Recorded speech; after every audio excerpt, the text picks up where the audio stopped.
What was promised as a revolution became a reminder that no amount of regulation can fix what's fundamentally broken. The Monaco Grand Prix introduced a mandatory two-stop strategy to shake up the race, and instead, it exposed just how stale the so-called crown jewel of Formula One has become. Lando Norris may have taken a career-defining win, but underneath the celebration lies the sport's biggest existential question: is Monaco even worth saving? For decades, Monaco has sat untouched, immune to evolution, defended by nostalgia.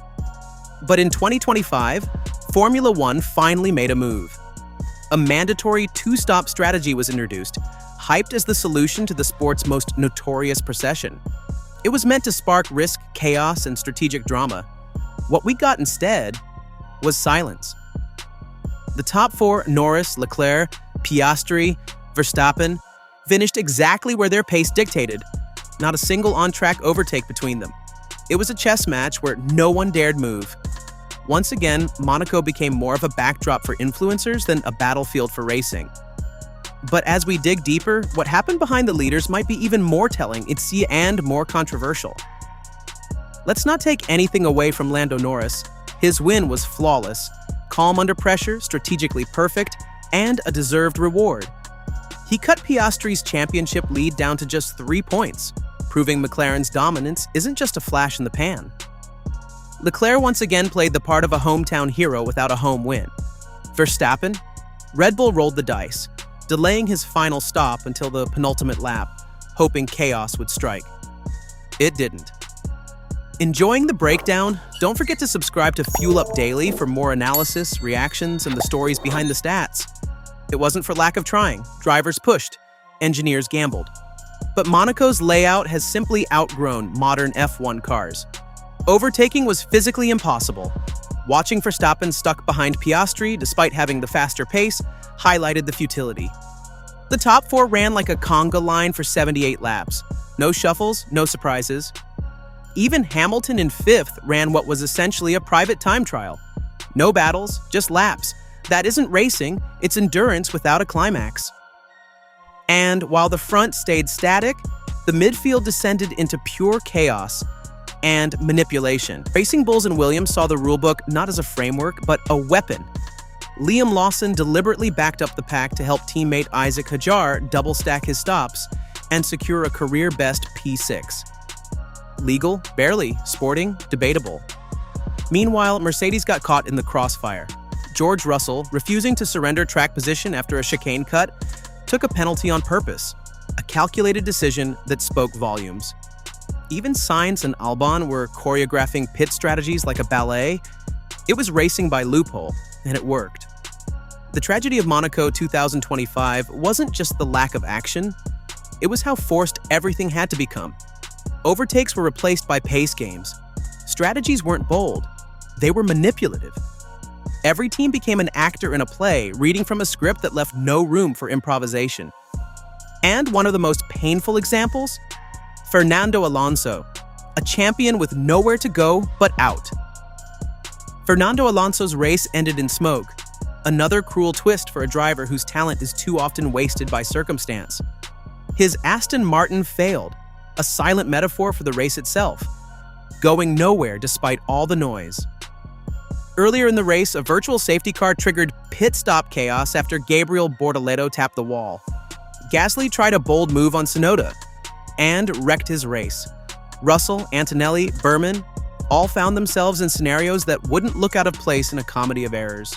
It was messy, but never thrilling. Martin Brundle summed it up perfectly. I don't like these regulations. I don't want to see drivers playing games.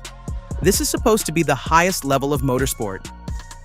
And yet, that's exactly what Formula One fans were forced to watch at this year's Monaco Grand Prix. A race famous for its legacy, reduced to a strategic parade where the only thing more predictable than the outcome was the silence on track. In this year, the FIA promised something different. A mandatory two-stop strategy? Finally a shakeup for the most processional race on the calendar. The idea? Force teams into uncomfortable decisions, mix up tire strategies, open the door to overtakes, unpredictability, maybe even chaos. But what did we get? a tactical game of follow the leader.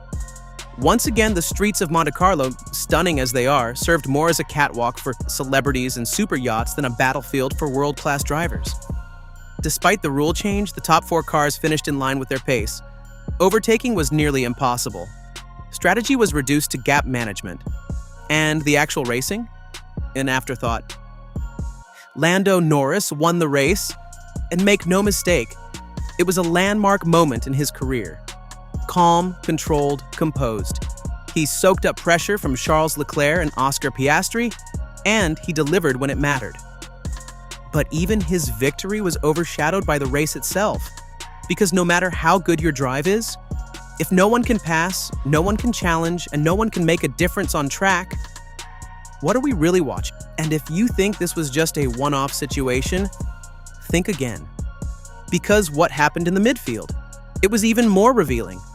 In the midfield, strategy became exploitation. Teams slowed their cars by up to 5 seconds a lap, deliberately, to create gaps big enough to execute pit stops without losing track position. Racing Bulls were the prime example. Liam Lawson played the slowest game of the season, carefully backing the field into a bottleneck so teammate Isaac Hadjar could pit cleanly, twice, and come out in front. It worked. He finished 6th. But was it racing? Further back, George Russell and Kimi Antonelli used the escape road at the chicane like a get-out-of-jail-free card, and when told to give the position back. Russell refused.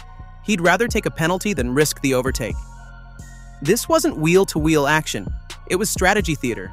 Racing by loophole. The root of the problem is bigger than a single rule change. It's about physics. Today's F1 cars are simply too big for Monaco. Modern cars are nearly 2 meters wide and over 5 meters long, on a circuit built in the 1920s.